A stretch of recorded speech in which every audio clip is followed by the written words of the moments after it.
Hi, everyone, and welcome again to Connected Learning TV.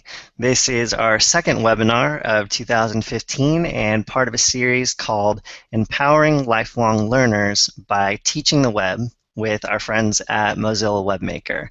I'm John Baraloni, the Community Manager for the Connected Learning Alliance, and I'm going to be our moderator for today. So throughout this series on Connected Learning TV, we're introducing you to Mozilla Webmaker, specifically why and how they're intent on teaching the web. And if you're watching this right now, please, please, please take a moment and share it out with your networks. And before we jump in, just going over a few details like we usually do. Today we're getting an inside look at various ways the Webmaker community is helping youth gain web literacy skills. And before we dive into our chat, for those of you who are watching live right now, we welcome your comments and your questions, either via the Twitter hashtag #TeachTheWeb or via the Google Plus event page. And we're going to do our best to address any and all questions that come our way here in the Google Hangout. And we also welcome you to join and make new friends in the Webmaker Google Plus community. So I hope you'll check that out either right now or later today. So I'd like to give all of our guests here a chance to introduce themselves, and we're actually waiting for one more person, so we'll work them in case they come in after our start here. So we'll go from my left to right. So Amira, do you want to start us off? Sure. I was busy sharing with my networks about our call right now. So hi everyone, I'm Amira. I work at Mozilla Foundation. And I help run campaigns and community around Teach the Web, which is a fancy way of saying I really help people learn how to use and teach others web literacy in their communities, with their families, with their friends, and I do this with people all around the world. Perfect, thanks Amira. Next, Laura. Hi everyone, I'm Laura Hiller, and Amira and I are on the same team at Mozilla. We are the Teach the Web team. And like Amira, I work with communities around the world helping people make curriculum and programming and educational events to level up what they can do with the web and to sort of share those skills with others. So we really believe in participatory learning and connected learning, of course. And I'm super excited to be here. Perfect, thanks Laura. And last but not least for now, Meredith. Hi, I'm Meredith Sums. I'm the Associate Director at Mouse, and while not technically part of Mozilla, we feel like we're distant, long-lost cousins, and have been working with Mozilla to develop a series of curriculum that aligns to the web literacy map that we released this summer and have been piloting with our national network of Mouse Squad schools across the globe, mostly U.S. But yeah, lots of fun stuff. So I'm excited to share the what we've learned so far from building out that stuff and sharing it with our community. Happy to have you here, Meredith. Thanks. So to kind of kick us off, and again, we touched on this a little bit in the first webinar, but hopefully we're reaching people who may be hearing about Mozilla Webmaker for the first time, or maybe hearing about different pieces of Webmaker like web literacy clubs for the first time. So I was hoping that between the three of you here, could you give us kind of an intro to what are web literacy clubs, in terms of technical definition, and then also what are some of the different formats that those kind of events can take? I'm sure it's not the same exact thing every single time in every single place. So whoever wants to jump in. Sure, I'll jump in. So before getting to web literacy clubs, I thought it might be good to kind of define or talk about how we ended up actually getting to web literacy clubs here with Mozilla and Webmaker. About 3 years ago, we started, or over 3 years ago, we ran 3 of them now. We've done Maker Party throughout the summer, which is a months-long campaign to help individuals around the world teach the web.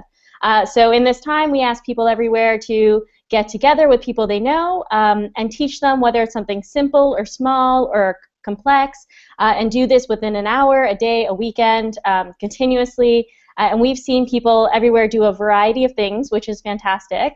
And from there, we've really talked to our community, and we've seen that they want more. They wanted places where they could find and become web literate from beginning to end. They wanted packages. They wanted ways in which they could get together and really scale what they were doing. So I know for some of our community in India who's been running lots of events, he wants to be able to take what he has and what he's teaching and give it to event attendee who goes on and to run his own events afterwards, he or she themselves. So we really got to this idea where we're like, how do we create something concrete for people to be able to scale? And we looked at our partners and people we were doing stuff with, like Mouse, who were doing these things so very well, and we decided to kind of work together with these people to create and package this club program to have them go further and be able to scale and actually take what they're already doing and amplify it. So that's kind of how we got to clubs and what we're really looking to be able to actually start as a stepping stone. I'll let you guys jump in now. Yeah, no, that was like a really nice summary. I feel like you planned that. You totally didn't, I know, because you're so smiley, and when you're planning, you're much more focused. Anyways, I'm babbling. Yeah, like Amira said, when we've been running maker parties, we sort of help people run events that are very participatory in nature, and we empower and support people no matter what it is they want to do. If they want to make a website from start to finish, great. If they want to make, if they want to write one line of HTML, super. If they don't even want to play with code, they just want to, have a chat on Twitter. That's part of teaching the web too, because the web literacy map definitely covers things like collaborating and sharing and all of these kind of digital skills that we need in this day and age. And so, we were really trying to support people making whatever it is that they wanted to make. And with the Clubs initiative, what we're really trying to do is take all of those passions that people have and pull them together into ways, like series of activities and pathways that other people can then duplicate some of those passions. So Clubs is really about finding ways for people to have long-term engagement within their local communities, to help people design this program on their own, so lightweight community participation. And we really want all of these local groups that are all over the world meeting with people, teaching the web, making things together, playing with technology. We want them to be globally networked and connected, because we learn so much from the things that people try out in their different communities. And so, for example, Amira mentioned that we have a pretty strong community in India. And in India, there are a lot of places where there is not great internet connection. And out of Maker Party, we were able to develop an entire package of curriculum that is specifically for people in offline environments, offline or low-fi, low bandwidth environments. And this curriculum is helping people who don't have internet access learn about the web, because the fact is someday they are going to have internet access. It's going to be stable everywhere at some point. And another thing, about helping people sort of take the things that they're passionate about and bring it into the global community, is that in this way we can really sort of help people develop from a leadership perspective. Mozilla and Webmaker in general is really about community participation, and in order for us to remain a project that is valuable to the world, having all of those different voices feel like the things that they're saying are both heard and sort of worked into everything we're doing is really important. I'd say for Mouse, we're excited to be a part of this, not just as a co-designer of the concept, but also, we have this network of youth and educators who've been working on, web literacy, activities, and meeting around their Mouse Squad program in the schools, like doing this work and thinking about how we can use this group both to pilot some of the stuff happening at Webmaker Club, but also to serve possibly as experts, like youth mentors, to come out and go to their communities and start up a Webmaker Club that the Mouse sponsors or comes in to co-teach, and thinking about building that there's so much stuff on webmaker.org already, and I think this initiative will help organize that and bring more people in to, post what's happening already, and build off of each other. So I think for Mouse, it's exciting to just kind of be a part of this and think about adding more from what we've been doing to what's happening in the open stuff. Mouse is so much like Mouse Squad only. We want to build more that's all around the world. This is introducing Meredith's dog Charlie, who is now officially a part of this webinar. So, yeah. Awesome. The more the merrier. So that was an excellent introduction, and I have one question that's kind of out of my own personal curiosity. Are you finding that the majority of these web literacy clubs, that these Webmaker events, are geared toward youth only, or are you also seeing these events being helpful for adults who maybe want to learn the same knowledge or skills, or want to build out their own networks or their own maker skills? Or is it always kids only, adults keep out, or are adults also welcome in the space as learners? Oh, I want to jump in and say, hey, we're all kids at heart. So yeah, adults, yeah, we like kids, we like to play. So clubs are not just about kids. Web literacy is not just about kids. We live in an interesting time where the web is pretty new. Even though it's about 25 years old now, it's still pretty new to most people. And so Mozilla actually does have a professional development program. Actually, we have several professional development programs. And I can attest that Mouse, just this last weekend, was training teachers on how to teach the web.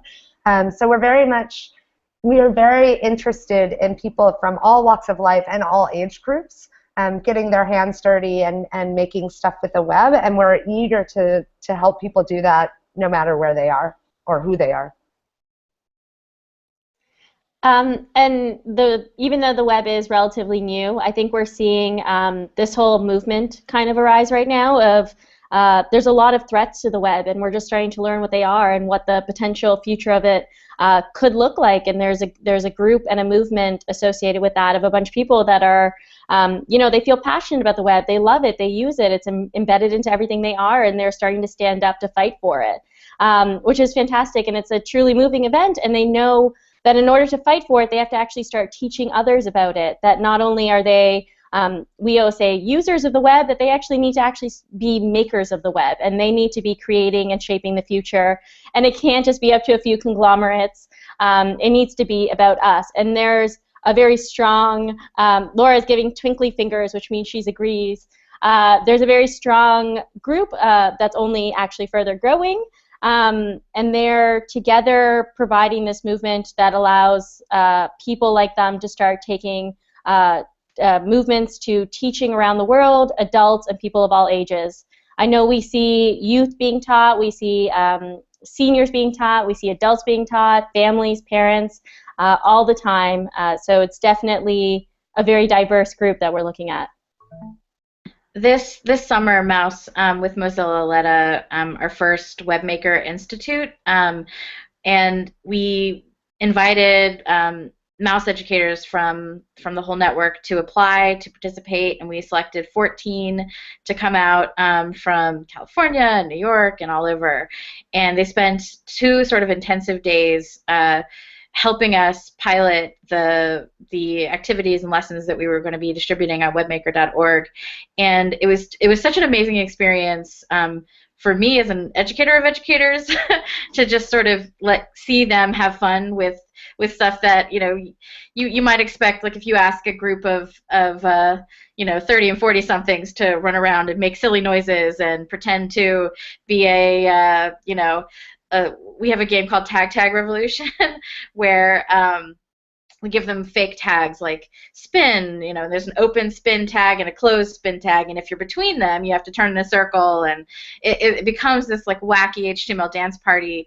And seeing adult educators have fun and be ridiculous and learn web making concepts in an analog way, and it's amazing. And I think it's almost to me more important, teach one teacher, you're going to reach way more youth than doing a single young person workshop. So I think changing minds around what's possible online for young people, teaching adults about what's possible for young people online, and helping get rid of some of the sort of fear around what happens to content online that youth are sharing. It was a huge part of how that initiative was important to Mouse.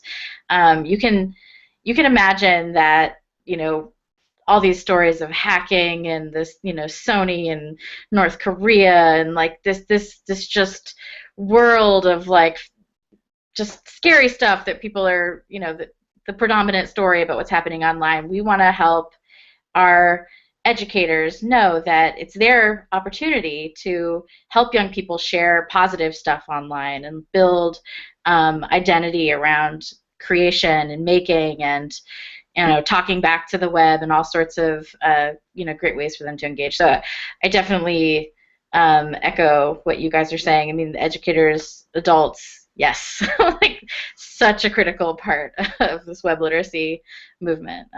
Hashtag teach the web.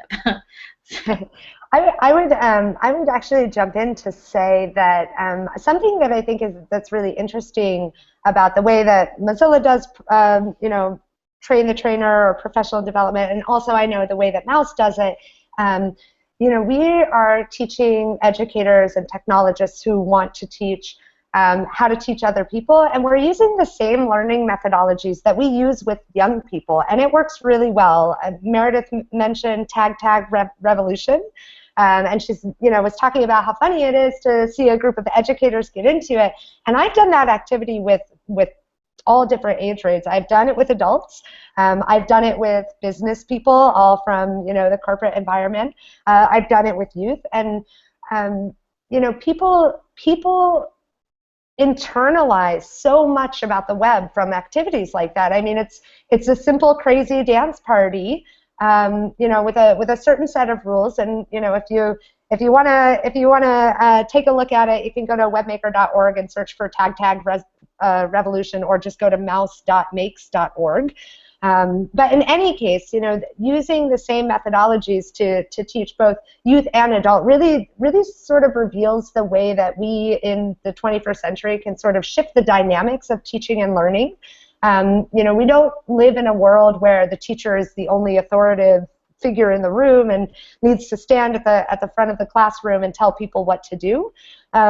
I don't honestly believe that learning was ever supposed to be like that, but it's something that many adults are used to because of just the way that our formal education system is set up. And I think that it's really important to sort of think about that and reflect on the way that our behavior influences the behavior of our youth, and being respectful of the position of power that we as adults have just because of that. Also, I love Tag Revolution. It's super fun. Like, I want to try playing it online. Like if we could do a Google Hangout, Meredith, we should brainstorm on that one. We absolutely should. That's such a great idea. You would just change the tags to stuff you could do in a Hangout, like wink. One of the other things I thought of when you were talking, Lara, just there's both the importance of helping educators feel more confident, doing web making, and feeling more confident just with the web and what it offers, and beyond coding.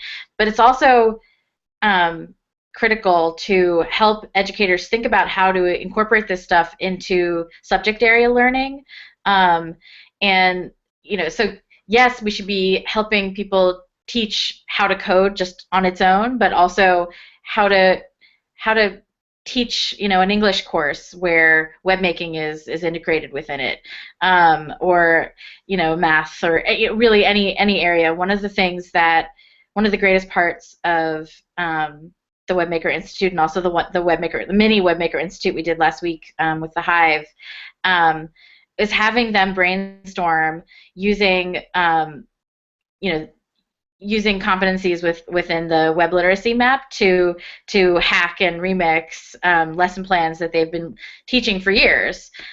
We had one idea: a teacher teaches Romeo and Juliet, and what if they used the X-ray goggles tool to remix the New York Times homepage to be, the front page the day after Romeo and Juliet, meet, and like what we, and having that opportunity to like be creative and be teaching not just the outcomes they're trying to reach in their around web literacy, but also their subject area outcomes. It's just such a great thing to see them being creative in that way, like incorporating this stuff into what they're already doing. Those are some great examples, Meredith. And actually, that's a great segue, too, because we've had a couple questions coming in from the audience that are more about kind of the technical aspects of maker parties, one of kind of the big events that Webmaker community puts on.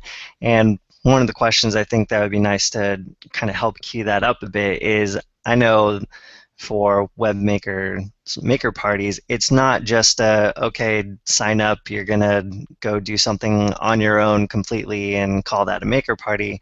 There's a ton of resources available, a ton of support available, so I was hoping you guys could kind of walk us through that process of starting a maker party and the you'll never walk alone feeling that the Webmaker community brings. I'll pipe in here. I love Maker Party. It's like my favorite time of the year. Mainly, well, I love party. But it's a time when we get our audience together and our community and people all around the world that are just driven by this passion to teach, or driven by passion that they care about the web, and just really want to do something about it. They want to take what they're learning or to learn more, and they know that by teaching and gathering a group of people together, they'll be able to facilitate both their knowledge as well as other people. So the first step to Maker Party is identifying that, hey, I want to do this, whether you have skills or you don't.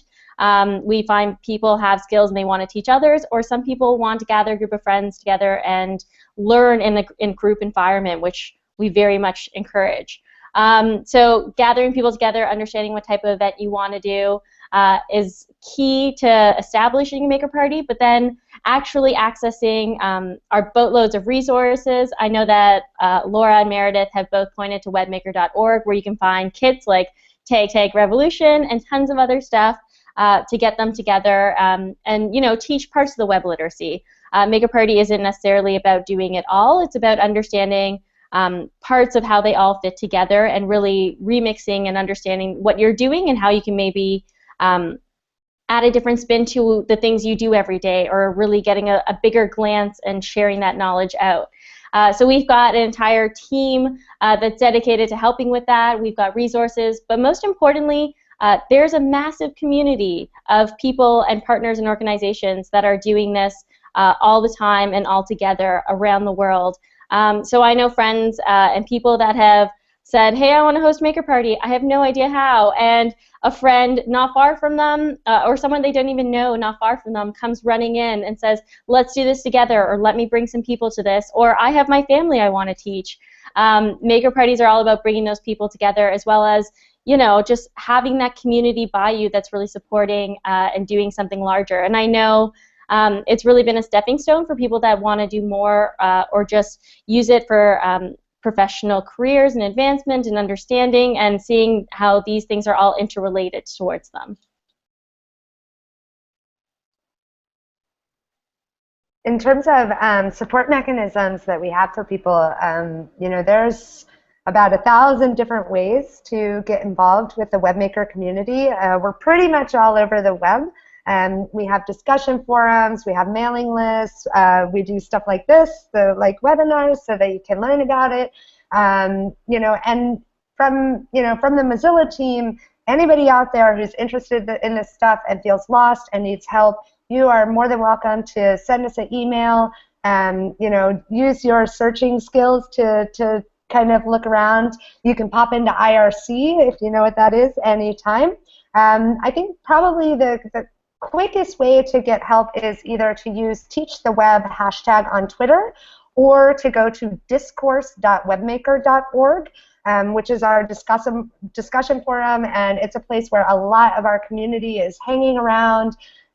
They're talking about all of the things that they're working on, and they're really, really friendly. This community, for whatever reason, we attract people who are eager to mentor other people, eager to help other people out, and everybody is welcome. I'd also just to jump onto that. I think there's so many activities and really well written out activity descriptions available on webmaker.org that I mean, and I feel like it's something about the Maker Party concept that I wouldn't worry too much if you're going to start your own Maker Party to feel like you have to have a total expert in the room. I think part of it is being a learner that's also that's leading an event. And saying, okay, we're all beginners here. Let's just give this a try. And maybe you don't know what this tag means, or maybe the site that you're remixing has stuff on it that you've never seen before. You take that as an opportunity to, as a group, try to troubleshoot. It's not about getting it right. It's about experimenting. Teaching a young person or teaching a teacher to search for the stuff that the stuff that they don't know online, just go to W3 schools, and there's your answer. You don't there's a lot out there to support you, even if you're somewhere remote and a webmaker mentor isn't immediately accessible to you. I think you still have a lot of opportunity. I think one of the things that I run across quite a bit is sort of a misconception or a misunderstanding about what we mean when we say teaching the web or web literacy. Web literacy is what we're calling the ability to read, write, and participate on the web, and that doesn't necessarily mean being able to code. You can write on the web without being able to code. You can go to YouTube and you can put in a comment, or you can go to Facebook and make a status update. And reading the web, you can, if you can put a URL, which is the www part of a web address, into your browser bar, you're navigating the web, which is one of the competencies of the web literacy map.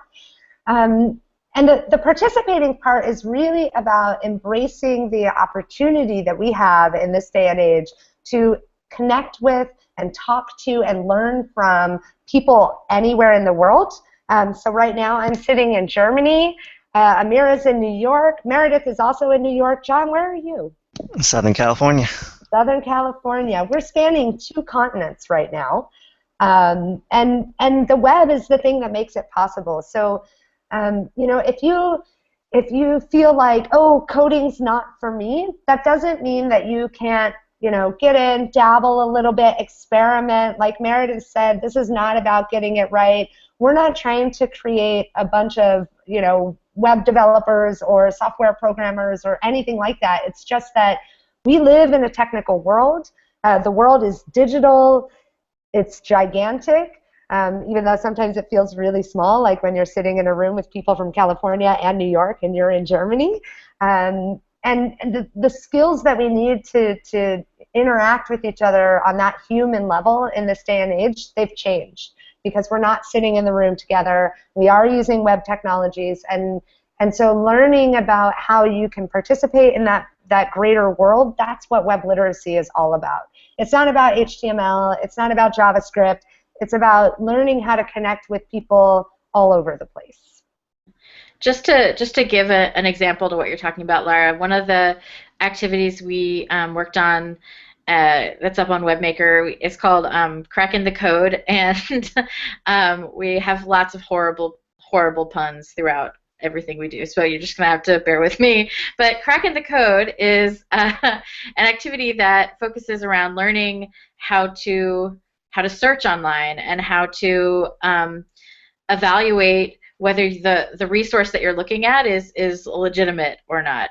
And the way that we set that up is we say, okay, is the creature called the Kraken real.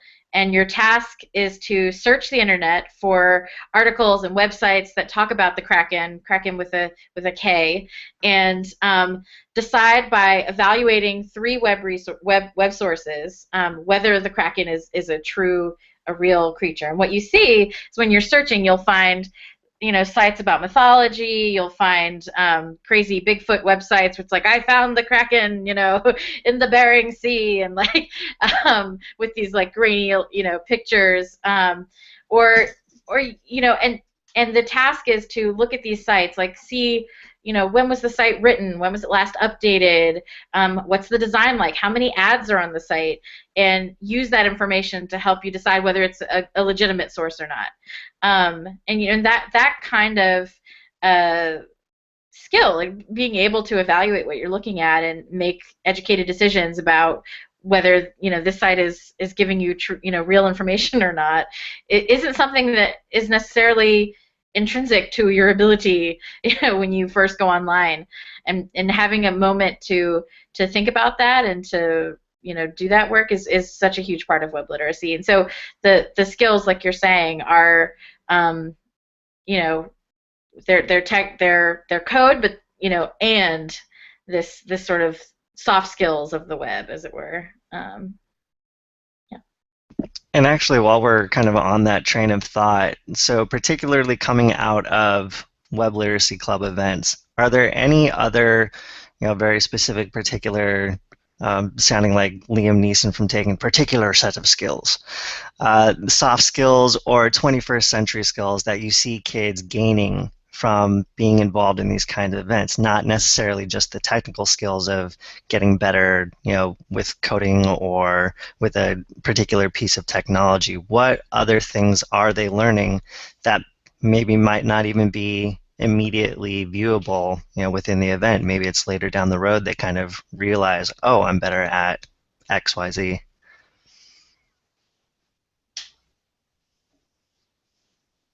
Don't be shy.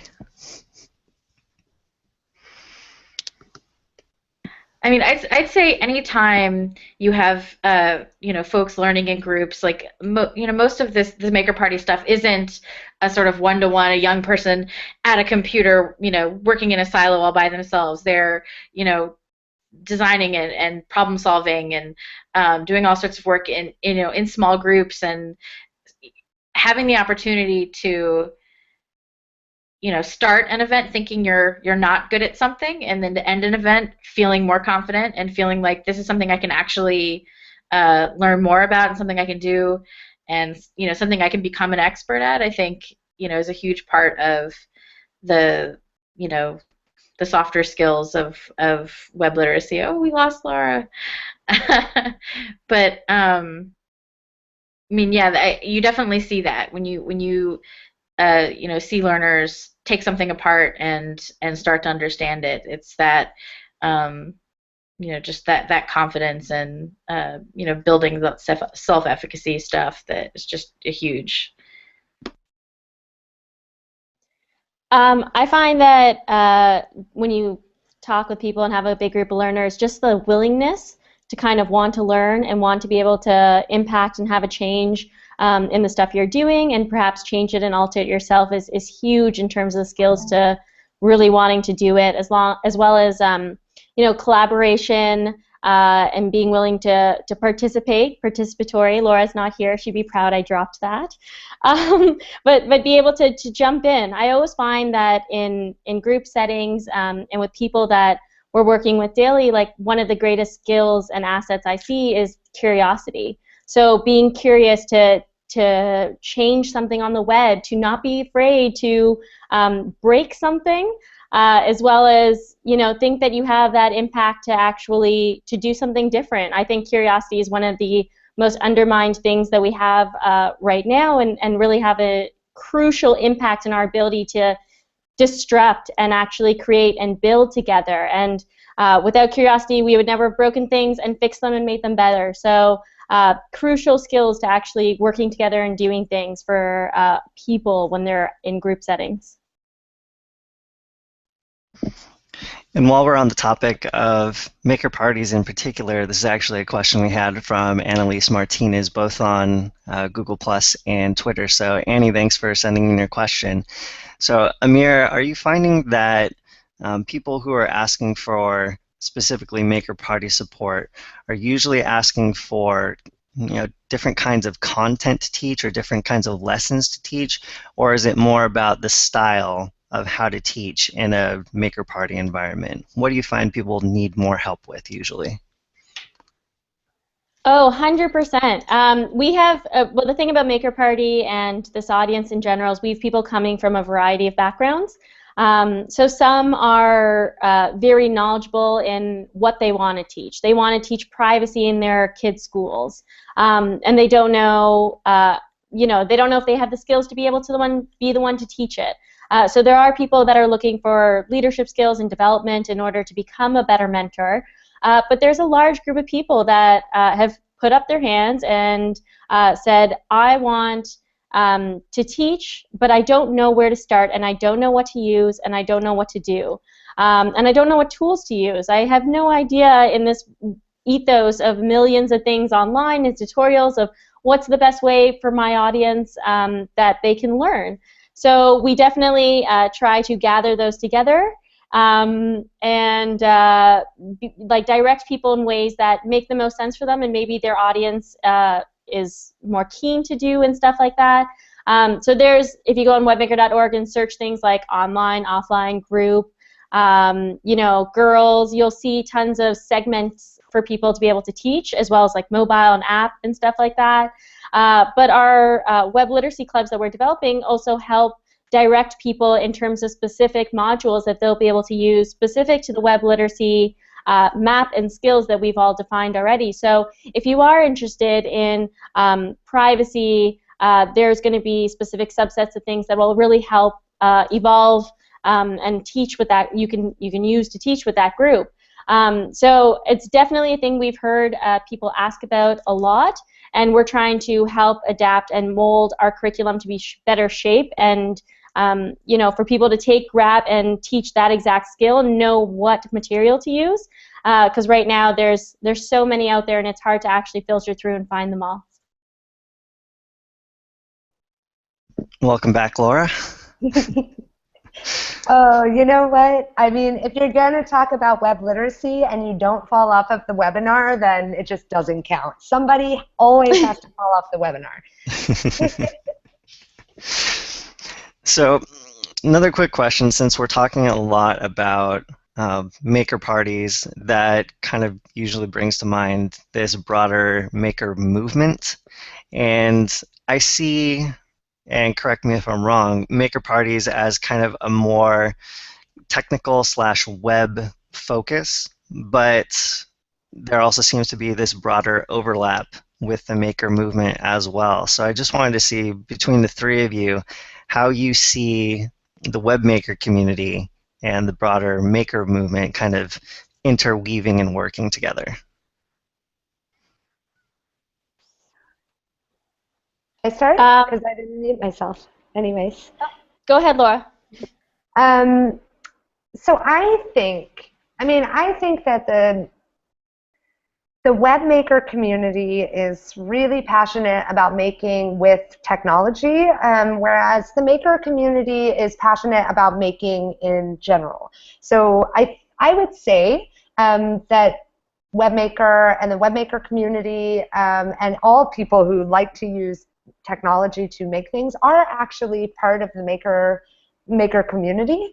And I think that people who are making physical things that they are then sharing in an online environment are also part of the Webmaker community.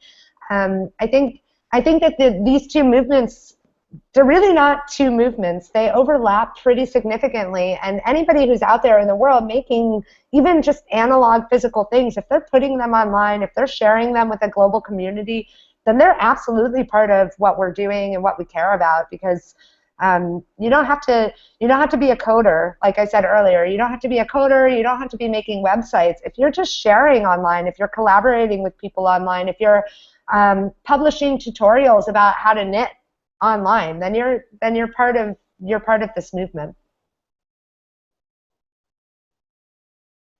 Amira is smiling really big. I think I might have stolen her answer. No, I'm laughing because I was like, how did you find my tutorials how to knit online?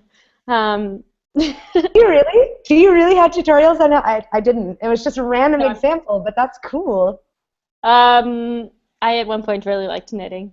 But yeah, I completely agree with Laura's answer. And I also think that, maker movement is one, coding movement's another. And there's, like what we're doing encompasses a broader scope of all of these things. We're saying it's not just reliant on composing things with your hands or being able to code. It's the greater movement of becoming what's called web. I think you stolen her answer. No, I'm laughing because I was like, oh. I think we have Sue joining us, and we'll try and get her settled there. All right. Sorry. So it's the greater movement across all the stuff. Oh. Hello. Go ahead, keep going, Amir. All right, great. Sorry, I think I've said this a few times. So it's the greater movement across, all combining makers, coders, developers, people who care about privacy, participation, all of that together and combining it to be one movement towards like one education. So I do think they are very intertwined, but I think it adds to the greater movement as a whole.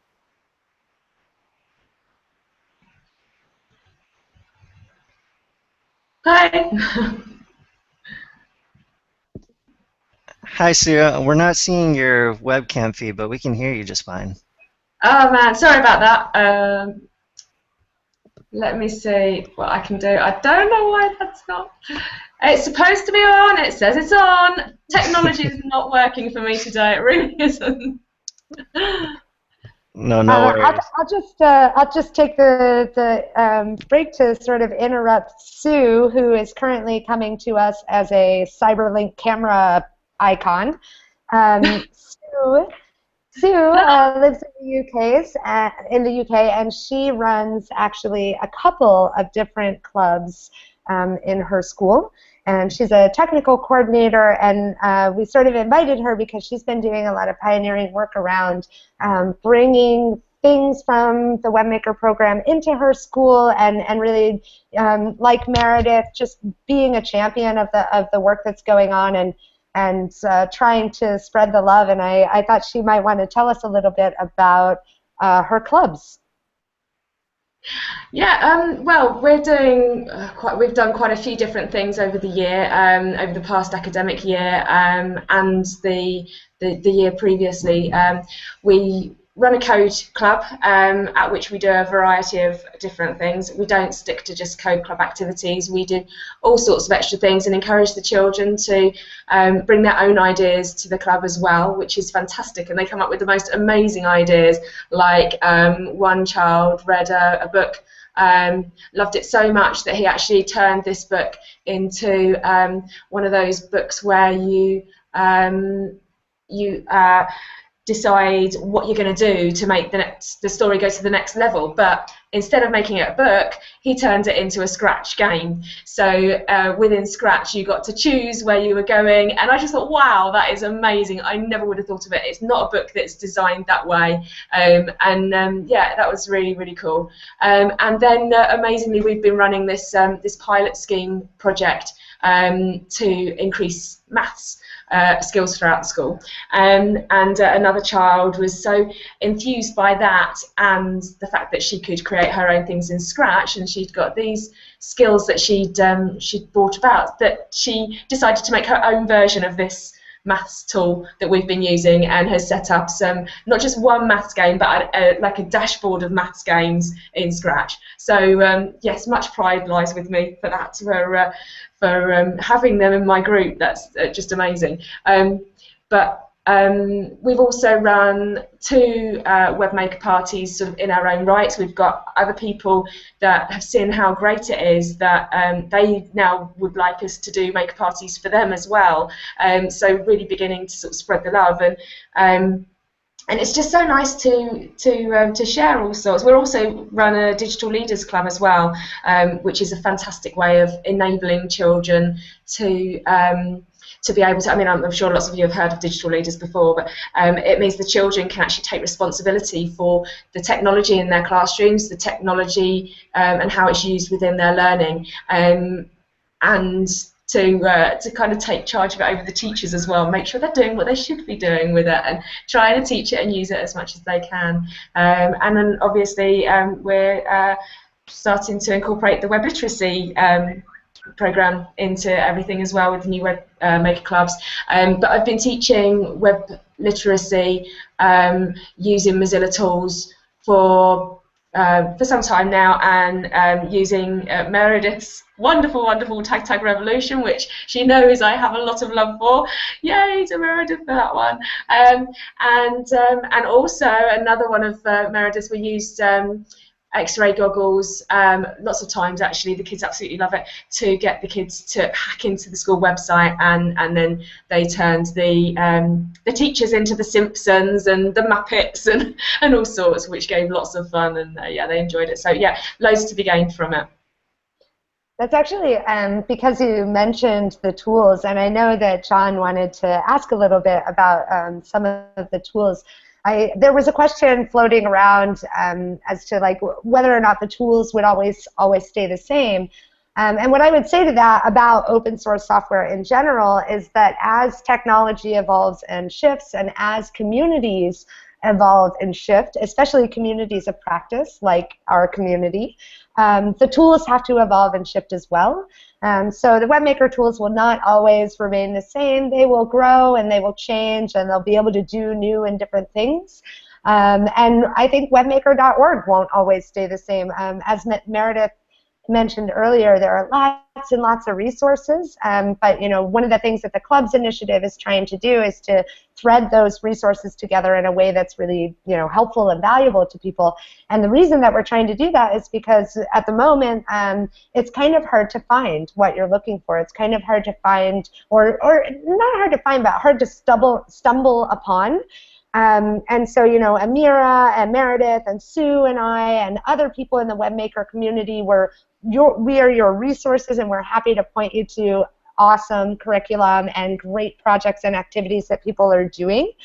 You know, but in the future, we really want the web presence of webmaker.org to help people find these things on their own, help them remix things, and then help them bring them into the community in a way that, you know, is sort of empowering and helpful as opposed to frustrating, because when you can't find things you're looking for, it can be very frustrating, I know from personal experience. And so we're really, you know, we're trying to level up, you know, what our tools are, what webmaker.org is, what our community is, and everything that we want to do. We want to evolve as technology evolves, and as people grow and learn and change and need different things, then we want to do the same. So, kind of hard to believe, but not necessarily that hard to believe. But in our webinars, time usually runs out really, really quickly, and we're about 10 minutes out from the top of our hour. So I wanted to shift this into thinking maybe a little more chronologically and talking about, okay, what happens after a maker party or a Webmaker community event? How do you continue to keep, you know, the participants connected to one another in case they want to follow up or deepen their passions and interests or what they've been working on? How can you help those learners actually display what they've been working on? How do the relationships between the adults and the youth in the space continue on beyond an event? And maybe this question is more for Meredith and Sue, who have actually done the hands-on event. Would love to hear from both of you on that. Do you want to start, Sue? Oh no, you go. No, that's fine. With the maker party that we called the Webmaker Institute this past summer, you know, we're lucky in that Mouse has these, the Mouse Squad program is this very established, over a decade-long program, and so some of the schools who sent out their Mouse coordinators to come to this event, they have Mouse as a course in their school or an after-school club, or any other number of ways that they run our program. And so, unlike a sort of drop-in maker party, these things are ongoing learning experiences. And so when they're accessing the tools and they're doing little maker parties in their school environment, they're able to do longer term projects with these youth because they're not drop in. Like, these are kids that are part of a club. And I think shifting from maker party to like web literacy clubs is the way to expand that involvement and to deepen the projects that they're building. So let's say you have a maker party to get people excited about your web literacy club, and then they come back a week later, like the next day even, and start to build longer term projects that they can actually go deeper into and display and be something that they're really proud of. I think it is just like a total critical next step for this movement. So for the Summer Institute, we did this 2-day maker party, and then we've been checking in with them over the year and seeing how they're applying it in their schools. They're doing their own PD sessions with other teachers in their school. Their students are doing PD sessions for teachers in their school. They're sharing back their remixes over webmaker.org and through Mouse's own website. So it's been a great project to be following. Yeah, we're pretty similar really in that it's key to have something afterwards. You can't run a maker party. Well, you can, but it's the maker party. The purpose of it, I feel, is for igniting the beginning of something, or reigniting someone's love for something that they may have forgotten, showing them what tools are available for them to be able to go on and do more, and showing them that computers aren't necessarily what they think they are, and what the web isn't necessarily just what they think it is. It's been used so much as a consumer tool without actually being a tool for sharing. And actually this past year has been such an eye-opener for me to realise that humanity is a lot better than I thought it was. There's so much sharing on the web. It's amazing, and it's really teaching as a whole, and the Mozilla Foundation and the attitudes of everyone that make that happen. And the web is allowing that. Until kind of that was around, we were really losing the ability to share. Everyone was getting very, very much about keeping everything close to their chest to protect themselves. So it's lovely that can enable it. But going back to the what after, we also did a 2-day maker party. Because we're based in a school, the first day was very much about the curriculum. It was very much about how we could use the tools in our curriculum to show the teachers and the children how much fun it could be, how accessible it was, and actually how it's not as scary as the teachers think it is. And that, I think, was the biggest thing that we overcame with the curriculum day of our maker party. And since then, the teacher was saying, but I didn't have enough time. We started doing this activity, and then we ran out. We didn't have enough time. So, well, that's fine. It was only meant to be a taster. You can go and do it. Plan it into your curriculum. Do something about it. Make it link across the curriculum to meet your targets. And then the second day was much more like a science fair, a technology fair, and lots and lots of different fun things. We had a variety of coding activities, a variety of making activities such as animations and all sorts of things that the kids could do at home just as easily as they can do at a club. And the timing of the very first maker party that we did was very, very deliberate, and it was just before the summer when the kids were going to be spending loads of time at home, and the idea for me was to get them to go away over the summer and utilise that time to come up with their own creations and see just where their imaginations could lead them. So, and it really did have that effect, and it's amazing the children that have shown an interest in computing and IT and in coding on the web and sharing and whatnot, who I really wouldn't have linked to it before. So it's not the ones you necessarily would have thought it being. The maker party enabled that most definitely. So, and then sorry, just to go back to the what next. It's part of our curriculum now. as well as the clubs. So that's that. Simple. That's great, Sue. Thank you for sharing all that with us. So we are almost out of time here, but I'm hoping we can sneak in kind of one last question where we kind of go down the line and hear from everybody. But if you had just one resource that you wanted people to absolutely check out, today, this hour, you have to see this right away in regards to maker parties, in regards to learning more about web literacy, being part of the community, what would it be? And gonna put you guys on the spot. So we'll start again, my left to right. So Amira? Super easy. I would say go to party.webmaker.org/resources. And I can share this link after as well. But there you'll be able to find event guides if you're doing a small to medium to large event that really helps people through if you've never done that before, or even if you have. As well as resources for starter kits to do if you're doing offline kits. And honestly, there's just so much information within that should really help direct people at all times if they ever want to do anything related to Maker Party or events or teaching. Perfect, thanks. And Laura? She kind of cheated because she said a big, huge collection of resources with one URL. I would say, if I can't have party.webmaker.org/resources, I'm going to go with the community. If you go to discourse.webmaker.org, that's where the community hangs out and discusses things. That's where you can find help. That's where you can share stuff you're working on, find collaborators, and otherwise talk to real people around the world who are doing this. Awesome, thank you. And Meredith? Here we go.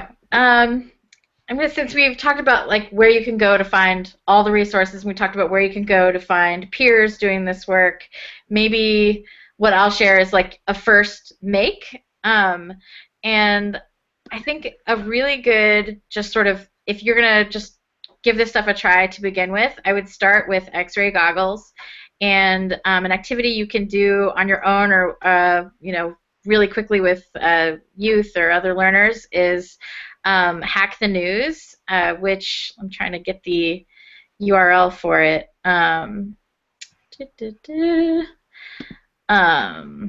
Here we go. Well, it's very long. I'll put it in the chat and maybe you can share it out. But if you search for Hack the News on webmaker.org, you'll find it. And it's a quick, take your newspaper, add X-ray goggles to it, and put your own content there. And it's a good way to start a maker party that's focused around the coding side of web literacy, just to get people experimenting. Perfect. Thanks, Meredith. And Sue? Okay, well, I would choose researching other people's maker parties, see what things they've done, what activities they've done. So I guess or one-stop shop would be Twitter for that, I guess. Asking people the question, put it out there. It's a good place to go for anything like that. So yeah, probably Twitter. Great suggestion. So all of those resources that just got mentioned, along with a video recording of this conversation we've had, will be up later today on www.connectedlearning.tv. And we'll keep the curated content coming on that archive page, and hopefully you'll be able to share it out with your peers and your networks who weren't able to catch us live today.